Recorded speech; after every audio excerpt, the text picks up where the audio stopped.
आज हम भगवद गीता चैप्टर 14 के श्लोक 2 को कवर करेंगे।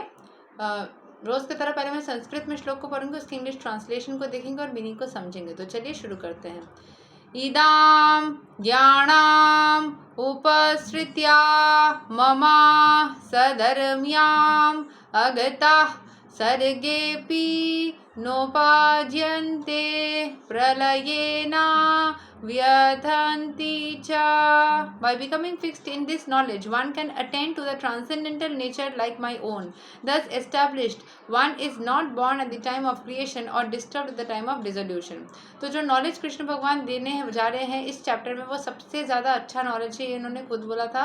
और इस नॉलेज को अटेंड करने के बाद में वो ट्रांसेंडेंटल नेचर में चले जाएंगे, उनके अपने ट्रांसेंडेंटल नेचर जैसा। दस established, one is not born at the time of creation.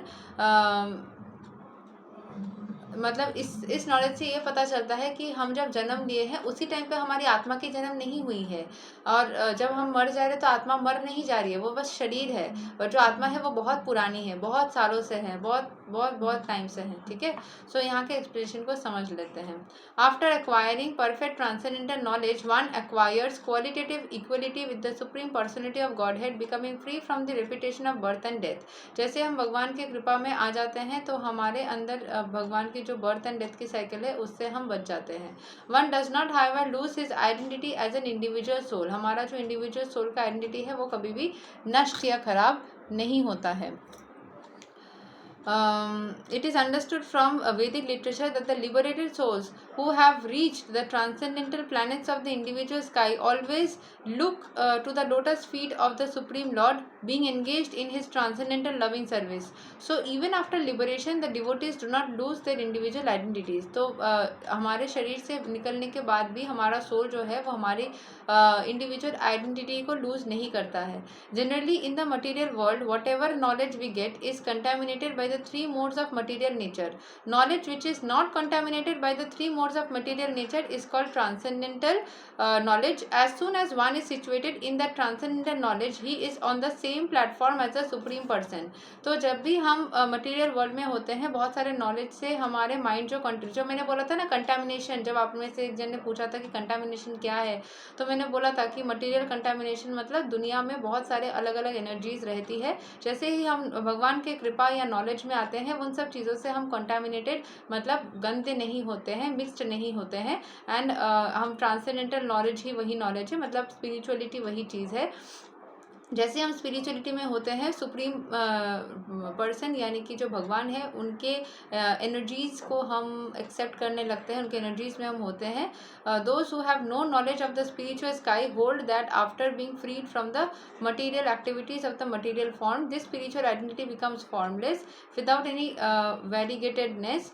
However, thus as there is material variegatedness in this world, in the spiritual world there is also a variegatedness. मतलब जैसे ही आप मतलब ये आ जाते हो material knowledge, मतलब material world से spiritual world में आ जाते हो, आप किसी भी चीज़ से ना माइंड आपका डिस्ट्रैक्ट नहीं होता है। आपका माइंड जो है वो स्पिरिचुअलिटी के कारण एक ही पॉजिटिविटी में टिका रहता है। Those in ignorance of this think that spiritual existence is oppose to material variety, but actually in the spiritual sky one attains a spiritual form. जैसे आप स्पिरिचुअलिटी में आते हो, आप स्पिरिचुअल फॉर्म को अटेंड कर लेते हो, तब जो कुछ भी नेगेटिविटी है वो आके भी चली जाती है। देर आर कुछ दिन शायद वो आपको पकड़ सकती है, मटेरियल वर्ल्ड के में रहने के कारण थोड़ा सा आपको परेशान कर भी सकती है, बट ज़्यादा देर नहीं। There are spiritual activities and spiritual situations are called is called devotional life. जिस लाइफ में सिर्फ स्पिरिचुअल एक्टिविटीज़ होती है, स्पिरिचुअल बातें होती है, वही है devotional life. That atmosphere is said to be uncontaminated, and there one is equal in quality with the Supreme Lord. To obtain such knowledge, one must develop all the spiritual qualities. One who thus develops the spiritual qualities is not affected either by the creation or by the destruction of the material world. तो जो spirituality में रहते हैं उनको material world के creation या destruction से कुछ फ़र्क नहीं पड़ता या कुछ अफेक्टेड नहीं होते। वो दुनिया रहे चाहे ना रहे, उनको पता है कि स्पिरिचुअल वो आत्मा जो है वो कभी ख़त्म नहीं होगी एंड वो स्पिरिचुअल स्काई में हमेशा ही बने रहेगी।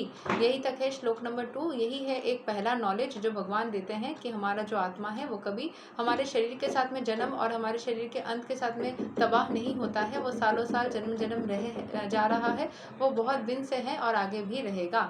सो यही तक है श्लोक नंबर 2। अगले दिन हम श्लोक 3 को कवर करेंगे। तब तक के लिए हरे कृष्णा, राधे राधे, जय श्री राम।